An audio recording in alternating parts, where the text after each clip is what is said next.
the atmosphere is moving towards a certain direction. Hitler 2.0, maybe 20 years ago, is nowadays acceptable. The AfD, a far-right party, gaining something like 21% of the popular vote. What we found here in the last elections in July, the Muslim community came together and actually voted as one bloc. Did we see anything near that in the German scene? Not at all. Really? Not even an effort. The history of Germany after World War II is complicated. Germany considers it a duty to guarantee the safety of Israel. At the time of recording, the German election results have just been announced, with an extraordinary result for the far-right AfD party, coming second in the Bundestag, the parliamentary elections, with 20% of the popular vote, mostly in the east of the country, but also among some voters, surprisingly younger voters in the west. The opposition CDU party, led by Friedrich Merz, is heading for victory, but will have to make deals with either its traditional opposition, the SDP, led by the former Chancellor Scholz, or minority parties. The AfD openly calls for repatriation of non-Germans, and by German they mean a cultural and racial understanding. Elon Musk has supported the AfD, speaking at one of its rallies. It is avowedly anti-Islam in particular and would desire a Germany free of Muslims. So how do Muslims in Germany respond to these unprecedented and possibly difficult times to come?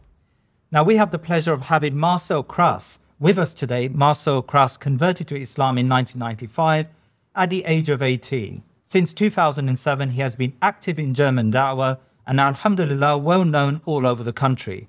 His speciality is Quranic Arabic, which he studied and teaches at his institute, Deen Academy, that he founded in 2020. Since 2018, he is the spokesman of the Muslim civil rights organization, Federal Islamic Union. Marcel Krass, assalamu alaikum wa rahmatullah, and welcome to The Thinking Muslim. Wa alaikum salam wa rahmatullahi wa barakatuh, brother. Well, it's so wonderful that you've come to see us today. I mean, it's the day after the night of the election. So, alhamdulillah, Yes. it's really fabulous to have you with us. So let's really start with those parliamentary results of last night. Surprising results for some. The AfD, a far-right party, gaining something like 21% of the popular vote. Just give me your basic perspective on the results of last night, please. Actually, the result wasn't surprising for me at all. Really? Because I could see the development over the past 10 years, you can say. And right-wing politics became more and more mainstream. What was considered Hitler 2.0 maybe 20 years ago is nowadays acceptable. So I wasn't surprised by the results. And even 2 or 3 months ago, the estimations regarding the AfD were around 20%. And then we saw what happened during the past 2 or 3 months. Several terrorist attacks we suffered from in Germany and Austria. And of course, this gave another energy boost to right-wing parties. So I was happy that the AfD won only 20% and not 22 or 25%. Yeah. My expectation was a bit higher. I mean, I had a look at the AfD manifesto and I was extremely perplexed or surprised by some of the very open Islamophobia in that. I mean, I've just read out, there's a section titled Islam Does Not Belong to Germany. And they had some subpoints suggesting that the minaret and the adhan are symbols of Islamic supremacy. Yeah. Explain this strand of AfD thinking. Why is it so anti-Islam? For example, this phrase, Islam doesn't belong to Germany. Yeah. This is something that's under discussion in Germany for more than 10 years now. Right. The former president of Germany, Christian Wolff, he said 2012, Islam does belong to Germany. Right. He was the head of state at that time. He was the president. So, and immediately there was a discussion about that. How can he say that? And some politicians from the CDU, they said, no, Islam doesn't belong to Germany. Maybe Muslims do belong to Germany, but not Islam. Right. And then Angela Merkel, who is more Muslim-friendly, you can say. Yeah. She said Islam does belong to Germany. And since then, there is a discussion. Does Islam belong to Germany or not? And usually from right-wing parties, you will find them saying Islam doesn't belong to Germany, whatever they mean by this. Yeah. Because we all agree that we have Muslims living in Germany. A good number of them do have the German citizenship. So what does that mean? It's more like a slogan. Yeah. But in case of the AfD, it's not just a slogan. I mean, they mean it. They want to ban minarets. They want to ban the adhan being called in public. And is the adhan called in public at the moment in Germany? In just a few cities, for example, in Cologne, right? The Diyanet Mosque, it's the biggest mosque in Germany. Yeah.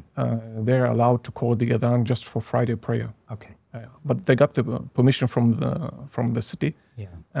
And even that was a hot topic in Germany 2 years ago, right, when they got the permission just to try it for 1 year to see how it works. Yeah. And it was all over the news. Erdogan will soon occupy Germany. I mean, you can laugh about it. I mean, yeah, but this is the situation in Germany. Yeah. And but that's why I wasn't so surprised about what happened with the AfD and about the result of the elections, because I can see what's going on in Germany. Yes. Islam belong to Germany or not? Muslims are there and they are allowed to practice their religion. There's hardly anything more to say about that. But still, the discussion about an empty phrase can mobilize voters for a right-wing party.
I want to understand the motivation of a party like AfD. Of course, you mentioned that there were a spate of terrorist attacks in the past few months. Yeah. But apart from that, are there a sizable number of Muslims who are calling for more Islam in German society, maybe Sharia or some courts, or are there assertive Muslims that are provoking this type of backlash? Not at all. Really? Not at all.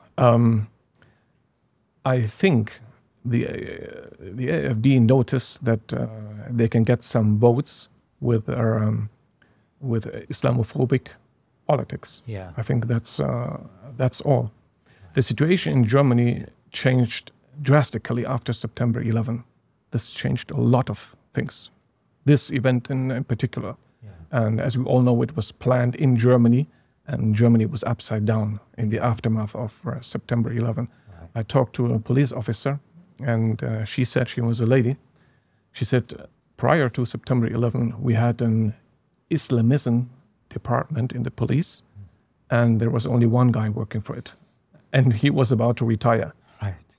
After September 11, now we have in the same department, we have 50 people working only on this topic. Yeah. So things changed drastically after September 11. Yeah. In 2006, for example, there were in southern Germany, they tried to have an immigration test for Muslims, only for Muslims who want to get the German citizenship. You have to answer 30 questions. And one of the questions is, for example, what would you do if your son came home one day and said to you, Mama, I'm homosexual?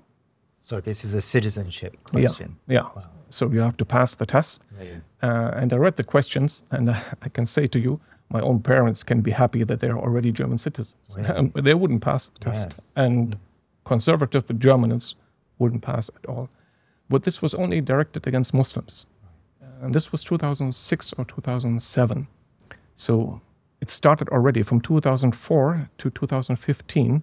In some German states, teachers were banned from wearing religious symbols. Like in France. And this, of course, it's like, for example, a teacher wasn't allowed to wear a cross, but there are hardly any teachers in Germany wearing crosses. Sure. I mean, everybody understood it's a hijab ban. And this was from 2004 to 2015, until one sister went to the Federal Constitutional Court, and then the ban was lifted. But why did they do that? Because they noticed that you can gain votes if you do politics against Muslims. After September 11, everybody felt we have to do something against it. I mean, this was planned under our own very eyes. So we have to do something about it. And I think that's when it all started. And then the AfD was founded in 2011 or 12 maybe. They entered the National German Parliament 2013 with 18% of the votes. And this was the first time they entered the parliament with 18%. And their whole politics, I mean, it's only about Islam and immigrants. Really? That's all. So, yeah, you can gain votes. And I think this is why the AfD is very consistent in their policy. That's why they target Muslims. You can gain votes. But it's not a real problem in Germany. Yeah. You mentioned something very interesting, that they're very strong in Eastern Germany. Yes. Yeah. And in Eastern Germany, you will hardly find immigrants. But people in Eastern Germany vote for the AfD. But why? They don't see immigrants in the street. But at the same time, in Eastern Germany, you have a high unemployment rate.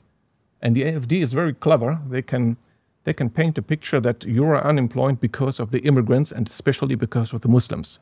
They come to Germany, they take our money, they take our jobs. So we will help you to solve your problems. I mean, how visceral is the hatred felt by some Muslims on the street? Like, do you find that attacks on you're part of a civil liberties organization are attacks on Muslims on the rise in parts of Germany? Like, what's the general atmosphere, I suppose, for Muslims? In general, I have to say, you are still safe when you go out in public. Right. I have to say that. Yeah. Usually, you are not attacked just because you wear a hijab or something. Yeah. Sometimes you might get some hate comments. This might happen, but in general, it's okay. Yeah. But still, you can see the atmosphere is moving towards a certain direction. Just 1 year ago, a brother contacted me. He was going to school, and he said he's banned from praying in school. Prayer is something very simple. I mean, 5 minutes, just you pray somewhere, and that's it. It's not a big deal. Yeah. But he said his school doesn't allow Muslims to pray. So he contacted us, and I said, okay, no problem. Sent an email to our civil rights organization. And I published it on Instagram. In this same month, we were contacted by 30 other Muslims in Germany, and they said, we have the same problem. We go to school and we are banned from praying. Right. But why? I mean, what's the big problem with the prayer? Yeah. Prayer is it's a very simple, innocent symbol of Islam. Yeah. And you can see that some Germans are afraid of it. If it's connected with Islam, we don't know, it's better we ban the prayer in school. Even 2018, there were discussions about banning the hijab in school for girls under 14. And so you can see it does have an impact on the political discussion and on the atmosphere and how people look at Muslims. But in terms of violence in the street, I have to say, in general, alhamdulillah, Germany is still a safe country, I would say. What is really interesting about these last few weeks is that the Americans have weighed in to the election conversation. We've had Elon Musk, of course, who in effect is the de facto prime minister now of America, probably, who has supported the AfD. And I actually gave a speech at an AfD rally. We've had Vice President J.D. Vance, who on a visit to Germany at the Munich summit, he visited Alice Weidel, who is the head of the AfD, the leader of the AfD party. And so there is this sort of relationship, I suppose, between the Trump administration and the AfD. Do you have any thoughts on why they support the AfD so openly? First of all, I thought that it's because their way of thinking is similar. Because Trump is considered also a right-wing politician. Yeah. Also, he is talking about illegal immigrants, and that's one of his main topics. So both of them seem to be in line with each other, the AfD and the Trump administration. But still, I was puzzled from the way they openly supported the AfD. Yeah. Elon Musk, he posted almost daily something on X about the AfD, and so any intelligent German should vote for the AfD. I mean, why do you care about Germany and the German government? He was spending a lot of time on British Muslims for a while, so he went to you. Really, he did. He did. I didn't. Yeah, for a month, and then he went to German Muslims. So, so we saved you. You saved us. maybe. But still, I couldn't make sense of it. Then I personally thought that maybe this has to do with America's changing stance on Russia. Yeah. And it seems to me that President Donald Trump, he tries to form an alliance with Russia. And the AfD is the only major pro-Russian party in Germany. There's another small party, it's called BSW, but they're not so strong, and they failed to enter the parliament. But the AfD is very strong and very popular. So I thought maybe they would prefer a German government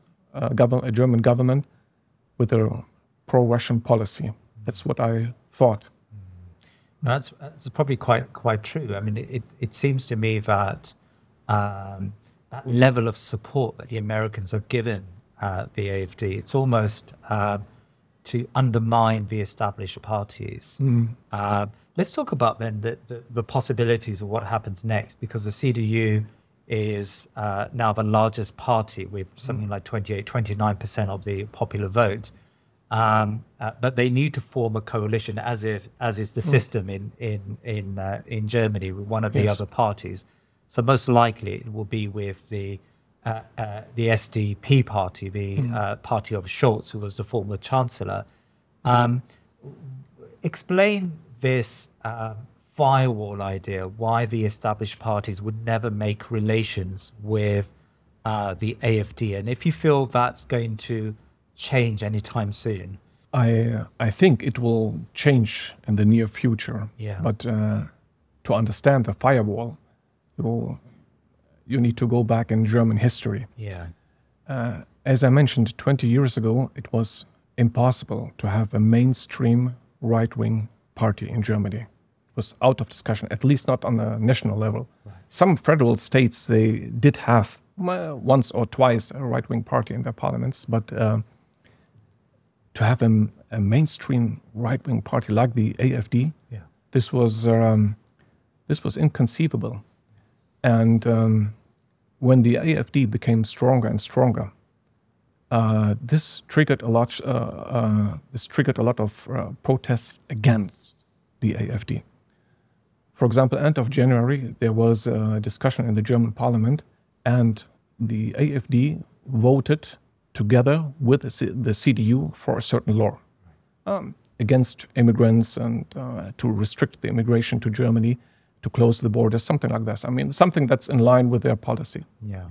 And naturally, the AfD voted with the CDU. Only this fact that the AfD sided with the CDU, this triggered a protest in Hamburg with, I think, 200,000 people. So after World War II, every right-wing party was considered a resurrection of Hitler. And this, especially in Germany, is you don't want to have anything to do with National Socialists, with World War II, with the German Reich at that time. That's why the established parties always try to distance themselves from right-wing policies, because you might lose a good number of your own voters if you go together with right-wing parties. But that's the current situation. And that's why Friedrich Merz said several times before the election, we will never, never, ever form a coalition with the AfD. Right. So because everybody was afraid what happens now. Is it really true that 70 years or 80 years after World War II, there is again a right-wing party, part of the government in Germany? I mean, how could this happen? And so that's why the established parties are very careful now. But I think in 4 years, when the AfD becomes more and more mainstream, and they have become already like a mainstream party, I think things will change. I ask you about the mainstreaming of the AfD's ideas, because my understanding is, and it's similar across Europe, and we certainly see that here in Britain, as the right take voters away from the established parties, the established parties begin to mimic the right-wing party, the far-right party. Is that happening in Germany? And can you give examples of where the CDU and maybe even the SDP have embraced some of the policies of the far-right? There are some examples, and you can see it in Germany after the AfD entered the German parliament in 2013. As I mentioned, 2018, there were discussions about banning hijab in school. But why? It's not because there were some problems, that there were some young girls complaining to their teachers, we are forced to wear hijab, please, can you help us? It's not that something like this happened. This was only to show to the general public, hey, we do something against Islam, you don't have to vote for the AfD. We have a very strange law in Germany that sisters with a niqab are banned from driving a car. Driving a car? They can wear in the street? Yes, they can wear, yeah. They can't They drive a wanted car. to ban niqab in the streets, but that's impossible due to the German constitution. But why cars? Why cars? Yeah. It was the only situation where it was possible to ban the niqab, because they said, okay, maybe the driver will cause an accident or he will get a speeding ticket and we need to identify the driver. So it was a tricky way. Yes. And the law doesn't say that the driver must wear a niqab. It says the driver is not allowed to cover his face. But of course, everybody understands. And even the media, they say it's niqab ban. So it's very clear what this is about. But why do they make a problem out of that?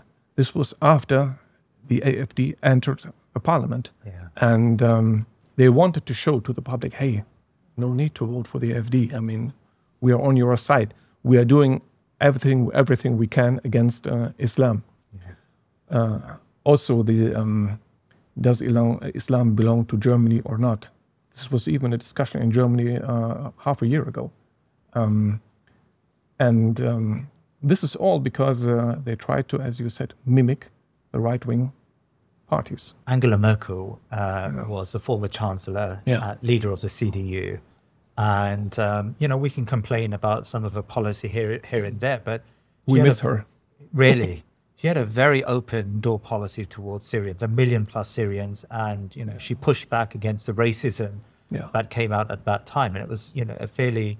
Across Europe, we were seeing walls going up. Yet in Germany, there was this embrace of migration and embrace of Syrians. Has that version of Germany disappeared? Not yet. The CDU wants this version of Germany to disappear. So the same party of Angela Merkel now is really... Exactly. Yeah. And even Angela Merkel, she complained about Friedrich Merz. Right. And which is unusual. I mean, she's not involved in politics anymore, but she's the former chancellor. So it was unexpected that she would say something about Friedrich Merz. But this was a parliamentary motion that was recently passed, yes, I think. And, exactly. And the firewall was somewhat cracked. Yes. Okay. Yes. Yes. Exactly. That's what she talked about. Right. And the CDU and the AfD want this version of Germany to disappear, but it's not that easy, because in general, once you reach the German border and you just scream asylum, this means you have filed for asylum. And then you are allowed to enter, and a court has to decide on your application. Yeah. And this might take up to 2-3 years. And until then, you are fine in Germany. And even some of the immigrants can start working. It depends on their cases, but it's not that easy. You cannot simply close the border, because still we have a constitution. And if there is someone who's a refugee, and you still have to decide whether he is a legal asylum seeker or not. Yeah. So it's now it's right-wing speech that they close the border and we will save you from immigrants. But I want to see that in future, how they want to do that. So practically, it's not that possible. No. Even many things that the AfD says, for example, banning the minarets or the call of prayer. I mean, still in Germany, you are not allowed to discriminate against a religion. And the same happened to the hijab ban for teachers. There's one German sister, she went to the highest court and they said, well, what are you doing there? I mean, you cannot just ban a religious practice in Germany. I would like to expand on this point a little bit. Yeah. Germany is unique in one regard when it comes to religion. All over Europe, you have freedom of faith. Yeah. In all Western countries, I think. But in Germany, you have not only freedom of faith, you have the freedom of practicing your religion. Right. So the government cannot ban the practice of your religion. Just to give you an example, in protests in Germany, during a protest, you are not allowed to cover your face. That's a general law in Germany. No one is allowed to cover his face on a public protest, except sisters with niqab. They are the only exception because niqab is considered a religious practice. So the religious practice takes precedence over the ban of covering your face. Because it's a constitutional provision? Exactly, because it's mentioned in the constitution. Right. Freedom of faith is, of course, it's mentioned I think, in any constitution of a Western government. But the freedom to practice your religion is guaranteed by the constitution in Germany. That's why you can't ban prayer in school. We have been contacted by so many students, and it's not allowed in Germany. You cannot fire someone from his job, from her job, because she's wearing a hijab or something. Yeah. That doesn't work in Germany. So the freedom to practice your religion is guaranteed in Germany. That's why many things that the AfD is promising to the public won't work out. You cannot ban minarets. It's a religious symbol, and what can they do about it? And if they ban minarets, the law would have to ban religious towers for all religious communities. For example, church towers, or if a synagogue does have a tower, they would have to ban that as well. So with these very strong constitutional provisions, it seems to me that the Muslim community, like maybe in Britain or in America, would have very strong organizational capacity and would use the legal system very effectively to seek their rights. I mean, how would you depict the current sort of frame of thinking of the Muslim community there in Germany? In Germany, we have, I think, around 6 million Muslims. Many more than here, yes. Yeah. So maybe 6 to 8% of the German population are Muslims. Yeah. Now, the vast majority of them are Turkish immigrants. They came to Germany in the 1960s, when Germany established a guest worker program. So they wanted to hire workers from outside Germany because there was a huge demand. And Germany did have strong historical ties with Turkey, going back to the Ottoman Empire. So they invited people from Turkey to come to Germany and work there. And many of them did. I think maybe 2 or 3 millions just came from Turkey to Germany with the idea in mind to stay in Germany for 5 to 6 years and then go back to Turkey and enjoy life. But what happened is they came to Germany and stayed there.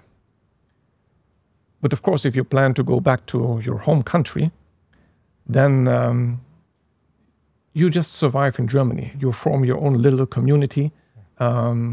So Turkish immigrants gathered in certain areas in Germany. They go to work together, they speak Turkish, and having in mind going back to Turkey within short time. But this generation stayed in Germany. And the next generation and the generation afterwards. We have now the 3rd generation of Turkish immigrants. And still, you can see that that the Turkish immigrant community is like a universe on its own. It's not so easy to enter. When I converted to Islam in the 1990s, I entered a Turkish mosque and felt like an alien.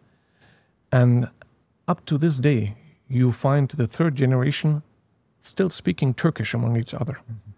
And so this means they have strong cultural ties to their Turkish heritage, which I feel sometimes prevents them from thinking about or looking at the situation in Germany. I'm sometimes under the impression that it's more important for some of them who is going to be the next mayor in Istanbul than who is going to be the next mayor in your country, in your own city. So, yeah, it's now things change a little bit, but we don't have so many Muslims in Germany who are focused on their situation in Germany. This changes now with more and more converts coming to this religion, number one. And number two, of course, the 3rd generation of immigrants, they become more and more German. Even if they speak Turkish, they are fluent in German. They are the 1st generation, I feel, who go to universities. The 1st generation, they had no opportunity. I think this is also a difference between Germany and England. I think the immigrants in Germany, in England, at least they were able to speak English. Immigrants from Bangladesh, from India, from Pakistan. The immigrants to Germany, they only spoke Turkish. So that made it hard for them to start. So, but what they did is they established a good network of mosques, of Turkish mosques in Germany. Now we have around 2,500 mosques in Germany. 900 of them are under the supervision of Diyanet, of religious authorities. Yes, exactly, from Turkey. So that's what they did, and alhamdulillah, we all have to thank them for that. But as I said, it's like a universe on its own. And this is 60% of the Muslim population in Germany. Others are students from Muslim countries. I would say more than 25 or 30 Muslim countries. They come to Germany, some of them marry in Germany, and then they stay there. But still, it's easier for them to discuss politics in Palestine or Morocco than having a talk with them about the German parliament or the next election. Yeah. I mean, what we found here in the last elections in July is the Muslim community came together and actually voted, generally speaking, as one bloc. And yes, Palestine had a very big say in that conversation about who to elect and who to vote for. But there was a unification of voting behavior, let's say, for those Muslims who did vote. Similar in America in the last elections. Did we see anything near that in the German scene? Not at all. Really? Not even an effort to unify the vote of the Muslim community. Actually, when I heard about that in England, I started dreaming about that in Germany, Really? but it will require a lot of work. First of all, to unify the different opinions. In Germany, believe it or not, you have a good number of Muslims voting for the AfD. Yes, exactly, the AfD. So, how come? Yeah. I mean, but it is what it is. So what's the rationale? What's the rationale? That's a good question. Yeah. Number one, some of the Muslims feel that the AfD is targeting immigrants from Syria and Afghanistan, maybe. So they're not affected by it. Although they say Islam doesn't belong to Germany, but they feel it's more directed towards Syria and Afghanistan. A good number of immigrants from the past 10 or 15 years came from these two countries, Afghanistan and Syria. Yeah. So this is number one. And number two, the AfD is the only party who is considered a symbol of family values, that traditionalism. A man will go to a woman and found a family and they have children, something like this. So that's why they say, okay, we have enough of all this LGBT. What's going on in this LGBT community during the past 10 or 15 years? We want to go back to normal living. Right. And that's why I know some Muslims, they say, okay, the AfD is the only party who can save us. Right. Even though the Alice Weidel, the head of the AfD, is, let's say, not from a traditional family. Not at all. How to make sense of this, Yeah. I don't know. But in general, this is not a topic in Germany. It's not. You cannot attack a German politician on his way of living. Yeah. If he wants to, he can live his private life the way he wants. This is not a topic in political debate. So that's why I think she's more or less safe, because she knows she cannot be attacked on that ground. So it's known in Germany, but still I don't know how she could make it to the head of this party. Do German politicians not worry about their soft power image around the world? I mean, I remember when Angela Merkel embraced Syrian refugees, there was this feeling amongst Muslims in Arab countries, in non-Arab countries around the world, that Germany was this civilized state. It was a European power that, we share values with. And there was this appreciation of the gesture of Angela Merkel. I remember listening on radio, in fact, there was a Syrian refugee who was crossing by foot across Europe. And he was asked, why not go to Britain? It was a British journalist. He said, no, Britain is the country of Sykes-Picot. They carved up our work. But Germany has always been our friend. From the Ottoman days to today, they've been our friends. Now, that image is, of course, diminishing because of the rise of the AfD. And as you said, the mainstreaming of AfD ideas. Do they not worry about that soft image, a soft power image? Who, the Germans? German politicians, yeah. The German politicians? I'm not sure if they worry about that. You are quite right that Germany is a popular country in the Muslim world. Yeah.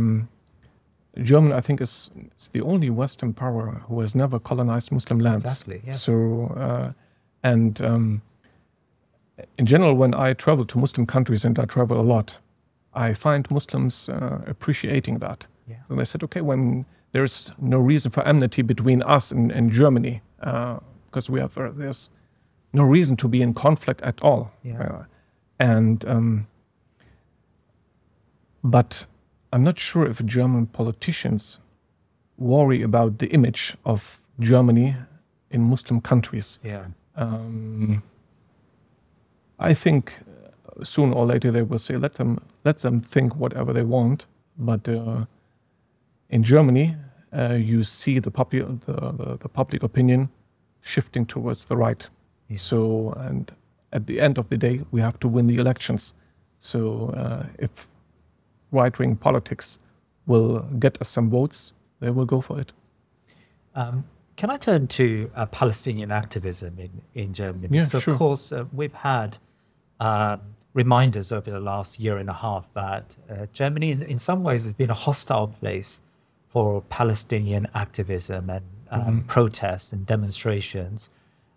We had a guest on this program, in fact, who talked about how difficult it is to even organize a protest in some of the main cities in Germany. I mean, what lies behind this antipathy towards the Palestinian cause in Germany? What lies behind that? Yeah. What lies behind that is one simple or not so simple word. It's the German Staatsräson.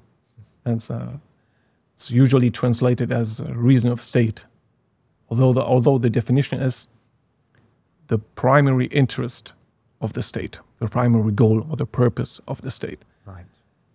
This is, I think you won't find this word in other countries because usually it's taken for granted what's the primary goal of the state. It wants to protect its citizens and wants them to flourish and defend them against outside attacks. So there's no need to mention that.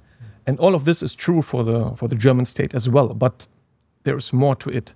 And this has to do with the German past, especially World War II and the time of National Socialism in Germany. Now, the German constitution is very young. It was written, I think, 1949, and so 4 years after World War II.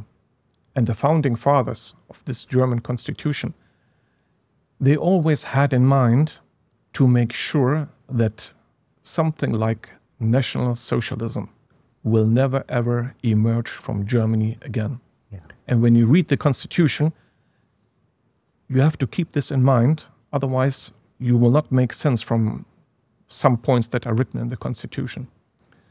For example, the first sentence of the German Constitution is conscious of their responsibility towards God.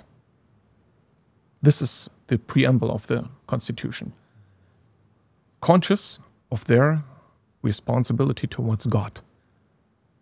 Now, why does the Constitution of a secular state mention a responsibility towards God? Yeah. Germany is a secular state, and God here does not refer to a person that has the right to be worshipped. It's not in a religious sense. They put it in the Constitution, and you can read it in the commentary on the Constitution. They put it there because after World War II, the founding fathers, they faced the situation that during the time of Hitler, legally everything was correct, what he did. He was the elected head of state. He was allowed to pass laws. The German courts issued verdicts in accordance with the law. The people were happy with it. So technically it was legal. Yeah, it was legal, but still it was bad. But how can you say it was bad? It was evil if it was legal. So the founding fathers of the Constitution said there must be something more to it than just being legal or in compliance with the Constitution. So they put this sentence there, conscious of their responsibility towards God, i.e., conscious of a being of a higher moral authority who can set limits that you cannot cross. That's the idea behind it. There are certain moral values that that are unchangeable. You cannot touch them, even if the people agree on it. If the head of state is fine with it, certain moral values do not change, and they are evil in and of themselves. Not because people say it, but because there is a higher moral authority, which is God. Not in a religious sense, but in this sense. So that was the first sentence that's surprising in the German Constitution. You find other things written there. For example, at Article number 6, care and upbringing of the children is the natural right of the parents. It's taken for granted. I mean, who else is taking care of the children? I mean, in any country of the world, if at all, you can pass a law saying that. But why do we have to put it in the Constitution? They put it there because in the time of Hitler, he formed an organization called the Hitler Youth. And the sole purpose of this organization was to collect all the children from the German parents and educate them in a National Socialist way. So to take the education away from the parents and let the government take care of educating the children. Yeah. So they wrote the constitution having this in mind. And from that, they came up with this idea of a Staatsräson, of a reason of state, the purpose of the state. One of the purposes of the German state is not only to protect German citizens, it is also to make sure that National Socialist ideas will never come up again in Germany. And that's, you can say, it's part of the Staatsräson, the reason of state. Part of the reason of state is also, I mean, what was the primary target of Hitler's policy?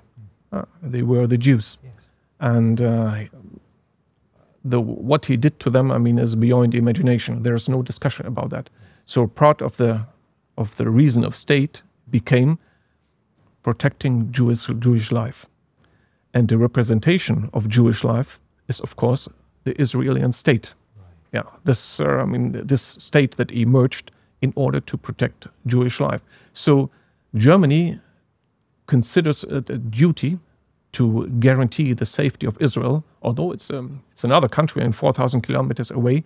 But the reason of state is also to protect Israel. And that's what made the whole situation very complicated in Germany. You see things going on in the past 14 months in Palestine that, they clearly go against international law and also against moral values, conscious of their responsibility towards God. Normally, Germany should condemn at least some of the things that are going on in Palestine. Yeah. Bombing of hospitals, killing of children. But it was very hard for them. And you can see it in the press conferences when they were asked these questions a number of times, but they always tried to avoid the question or say, yes, Israel does have the right to defend itself. No one is asking you to condemn Israel, maybe, but at least say something about what's going on there. I mean, it's easy for you to condemn Russia if they bomb one single hospital. Why can't you say something about bombing more than 100 hospitals?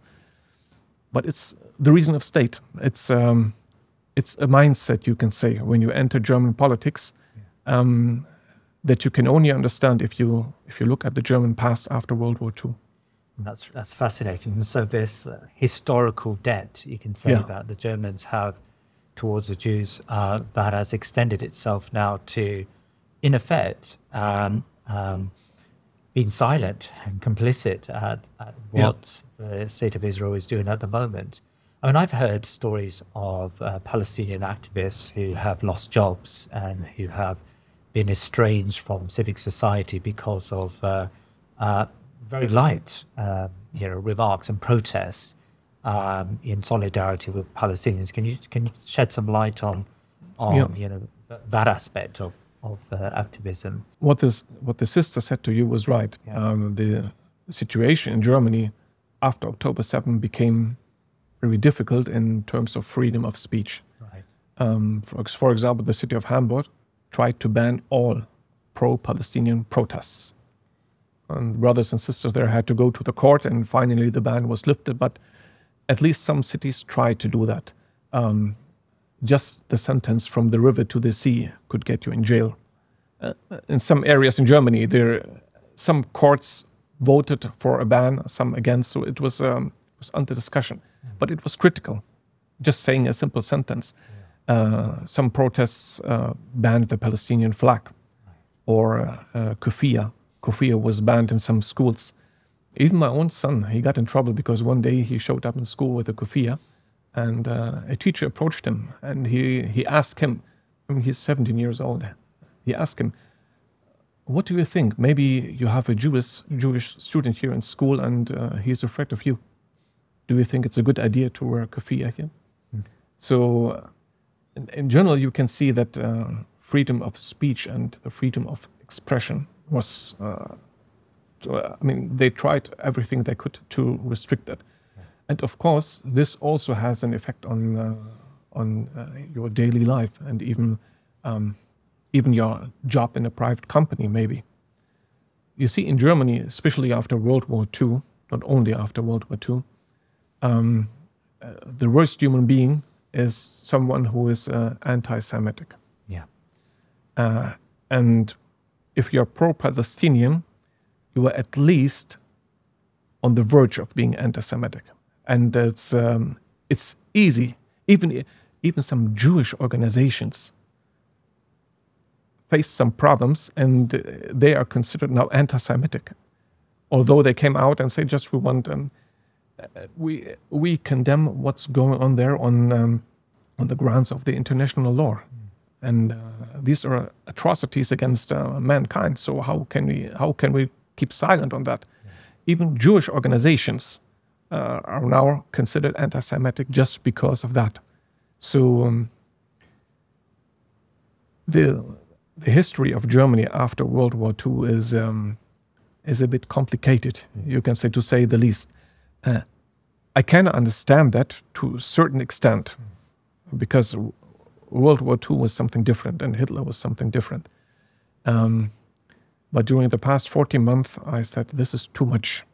This is really too much. At least you can say something against the atrocities, or at least let people protest. But it was difficult in Germany, and a good number of brothers and sisters had to go to the court to get some of the serious bans lifted. Marcel, we have many non-Muslim viewers, and I suspect this show will attract a number of German viewers. And sometimes with this, let's call it sort of this anger or hatred towards Muslims and Islam that may come from the far right, Muslims may tend to internalize this hatred and put up the barriers and sometimes display an aspect to themselves, of themselves, which may further provoke, I suppose, this sort of hatred towards them. From your perspective, you're a convert to Islam. You're someone who carries Dawah in Germany, who invites Germans to Islam. This debate you've talked about today, is Islam compatible with German society? What can Islam bring to Germany? Just spell out for me, the relationship you believe that Islam should have with Germany. I think Germany is. I think Islam is very compatible with Germany, especially with Germany, because Germany guarantees the freedom of religion. Yeah. So I see no reason at all why Islam and Islamic life in Germany should not be compatible with why Islam should not be compatible with a German society. You mentioned something that the far-right atmosphere and the hatred towards Islam sometimes provokes behavior from Muslims just to go against it, and that's also what I see in Germany. The more hatred is displayed towards Islam, the more it pushes some brothers towards extremist views. We have to do something against it. I mean, they all hate us. They are all our enemies. And they quote some verses from the Quran, وَلَن تَرْضَ عَنْكَ الْيَهُودَ وَالنَّصَارَى, and so on. So this sometimes makes the situation in Germany more critical, you can say. But in general, I have to say that the vast majority of Muslims, they live with this situation. And this hatred towards Islam didn't change so much in the public behavior of the Muslims. Only some of them, they turn to strange ideas that shouldn't be supported. But Muslims in Germany in general just try to practice their religion. They go to the mosque and they live their daily life, and that's it. Is there another side? Does this atmosphere force some Muslims to dispense with their Islam and to become less devout? Some of them, yes, and I can see that in the questions that I receive. For example, sisters asking me, in wintertime when we are in the city center, do we have to pray in public, or can we wait until the evening when we come back home because we don't feel safe? And this is, of course, due to the atmosphere in Germany, especially the sisters. They feel unsafe, uncomfortable when they go out in public. Even if they are not under attack, but still, as I said, you get comments from time to time, and this makes some of them feel insecure. Yes, I can see that in Germany. Earlier on, I asked the question about the organizational capacity of Muslims in Germany and our ability to come together on critical issues like the election.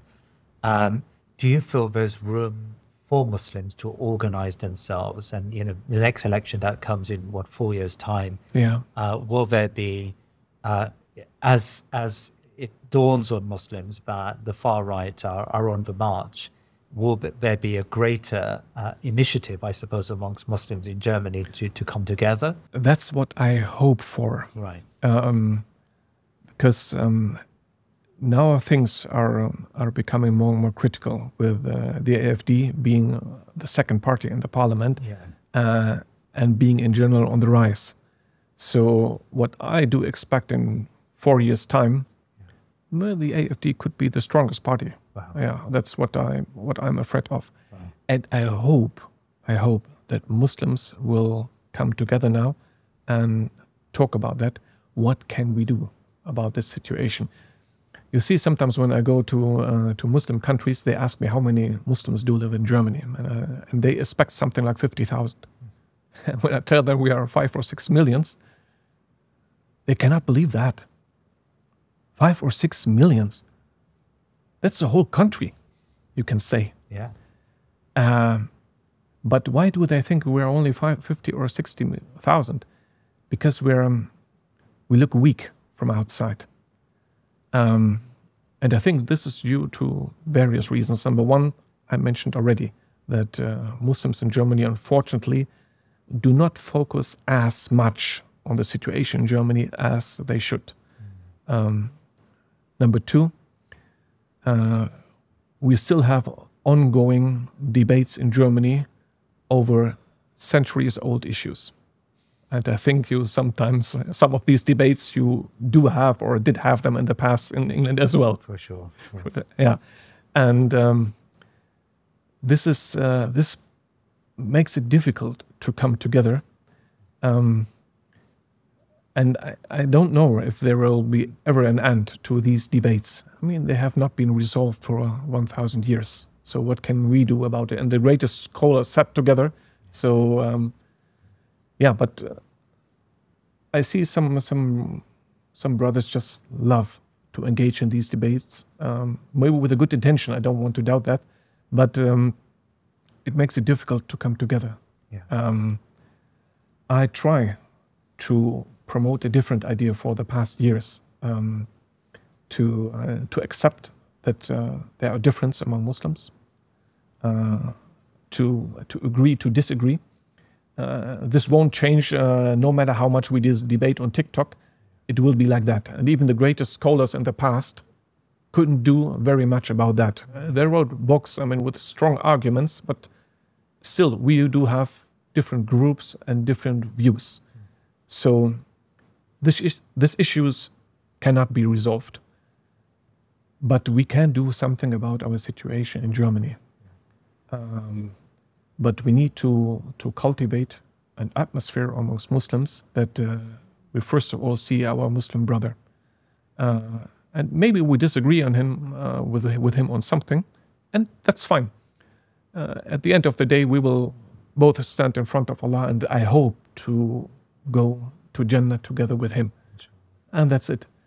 But here in this world, in Germany, we should be able to come together and do take care of our own interests. We are so many Muslims in Germany. Just imagine what would be possible in Germany if we just manage to unite our voices, not to agree on everything that we discuss. Just leave the discussion.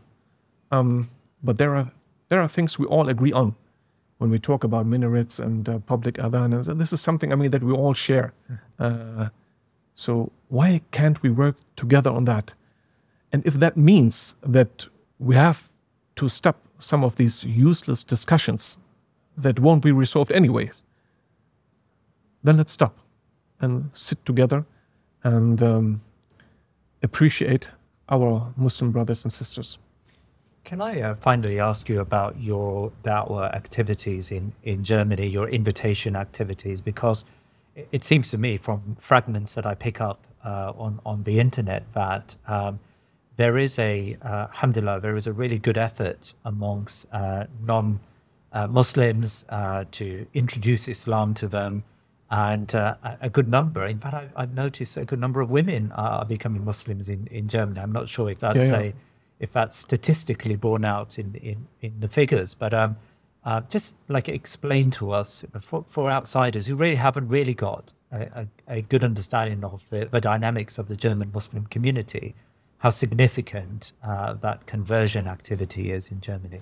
First of all, what I can confirm, and it's proven by statistics, is that the majority of converts are women. Wow. Yeah, 7 or 8 out of 10, you can say. The vast majority are women. Yeah. It's easier for them to embrace Islam. But yeah, that's true. About the general conversion rate, I don't have reliable statistics about that. For the past 15 or 20 years, I could say, yes, there's a growing number of Germans embracing Islam. I can see that I did have a good number of conversations with them. Many of them called me and we took the Shahada on the phone. So there's in general a movement in Germany, you can say. What's the exact rate? I'm not sure about. Yeah. But I mean, the Dawah is going on in Germany, you can say, yeah, for sure. That's for sure. Yeah. And maybe it's worth asking, I mean, parties like the AfD and other right-wing parties, how do they view these converts to Islam? Because, of course, that's a very difficult, symbolically, it's very difficult to observe white Germans becoming Muslim. I'm not sure about the party itself, but I can talk about the voters because I meet them from time to time on X. And they consider me a traitor. Traitor? Really? Definitely. Yeah, for sure. Yeah. You should stick to your cultural heritage. And in their view, Islam is totally incompatible with a German culture.